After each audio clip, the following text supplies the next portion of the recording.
So the last time we spoke, didn't have a great time. If you haven't checked out our video, check it out up here. Obviously the car wasn't working right, VTec wasn't kicking in, all that blah blah blah. So today it's time to change the gearbox. I'm not really looking forward to it.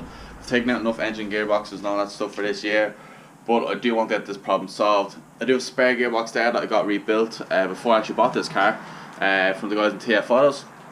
So I'm going to put that in, hopefully, and that should cure it.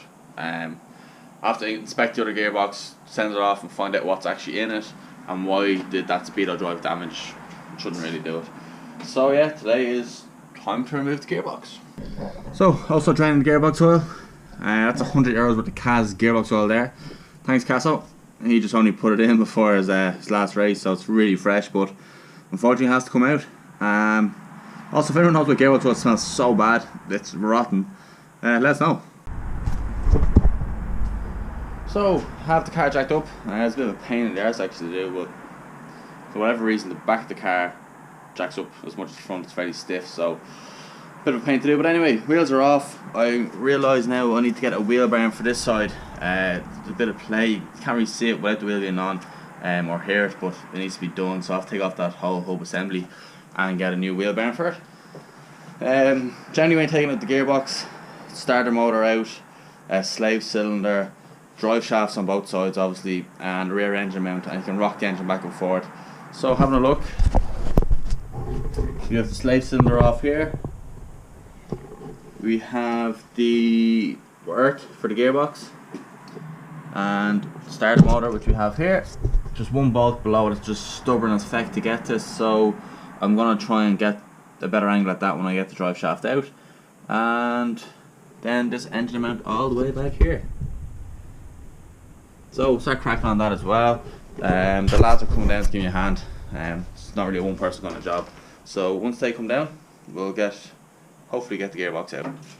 Wiggle, wiggle, wiggle. Apparently got like slapped in the face with pizza. Yeah, did you not see the video? No, that's it. He gets in the police car like a little bird. He's ready to go. I just let down so it happens. Hope it falls off. You can try it, but I'd say we need to do a bit more. Let him go.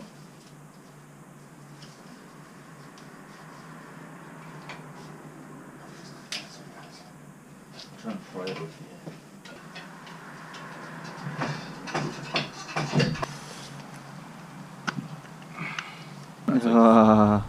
Flat as a pancake. VTec yo, no VTec yo. What is it? No. Get Jack under that. Get the jack! There, some big spacers. Yeah, I don't like one. How does that sit flush when this isn't? What? That's like sticking out. Burpees. Fuck off that stupid thing. I wouldn't mind, but he's only just recommended I have other people on camera. Yeah. Dodgy Aussie Autos. I'm trying to find the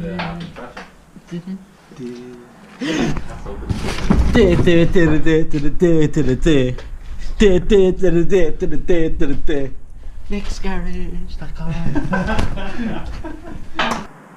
It's finally the last day of putting this gearbox back in. It's gone smoothly, it has gone smoothly. Ozzy and Cass helped me out, just getting the box back in, getting the shafts back in, all those bits and bobs. Got the gearbox back in, and there was a signal wire for the starter motor, managed to get trapped in the gearbox and the engine, so we had to do a bit of taking it out again to wiggle it out and stuff, but it's done. So all that's left to do is put my gearbox oil in, speedo drive, and please hope that this car hits VTec. Because after this I'm absolutely stumped what to do. So I'm going to crack on with that.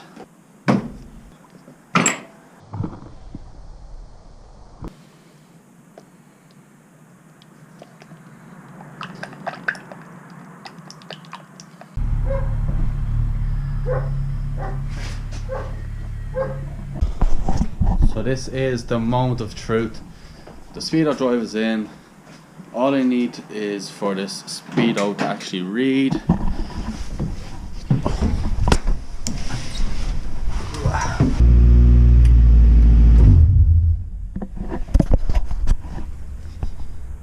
find out what that engine light is.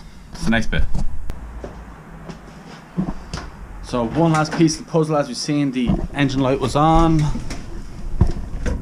Check it now.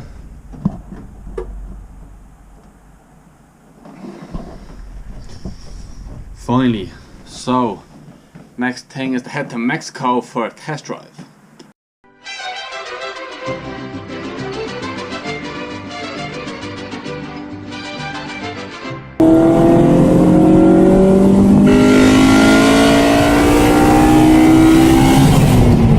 A great success!